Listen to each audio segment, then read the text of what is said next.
C'est l'heure du Journal de l'Afrique, soyez les bienvenus sur France 24. À la une ce soir, l'ultime avertissement de l'ONU sur la situation en Somalie.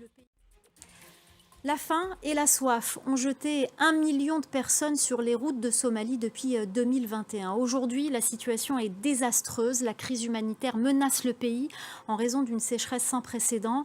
Martin Griffiths, le chef du bureau de la coordination des affaires humanitaires de l'ONU, s'est dit profondément choqué par la situation. Laurent Berstécher. Pour en parler, on retrouve tout de suite notre correspondant dans la région, Bastien Renouille. Bastien, vous étiez il y a quelques semaines en immersion dans le nord de la Somalie avec la FAO, l'Organisation des Nations Unies pour l'alimentation et l'agriculture.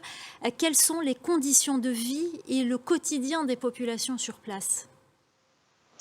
Bonsoir Myriam, eh bien, les conditions de vie sont absolument désastreuses. Pour vous les raconter, je vais vous parler de 2 endroits différents que j'ai pu visiter avec la FAO. Merci beaucoup Bastien. Vous allez nous livrer un long reportage que vous avez tourné lors de ce déplacement qui sera diffusé prochainement sur nos antennes. Ce lourd bilan au Burkina Faso, l'explosion d'une bombe artisanale au passage d'un convoi de ravitaillement entre Djibo et Bourzanga dans le nord du pays a fait 35 morts et 37 blessés civils dont plusieurs enfants. Et on va en parler de la situation sécuritaire au Burkina Faso avec Abdoulaye Tall, ministre du Développement industriel, du commerce, de l'artisanat et des petites et moyennes entreprises. Il est notre invité ce soir. Bonsoir, merci beaucoup d'être avec nous et d'être venu sur notre plateau. Alors tout d'abord, votre réaction à cette attaque. Alors, merci pour l'invitation.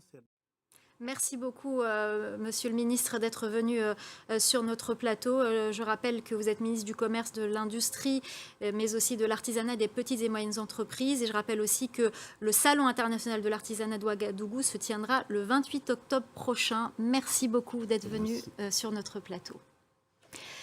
Avant de se quitter, je vous propose une plongée sous-marine à Dakar, au Sénégal. Des écologistes dakarois ont décidé de construire un musée sous l'eau en plaçant des œuvres d'art devenues des refuges pour les espèces marines, les algues et les plantes aquatiques.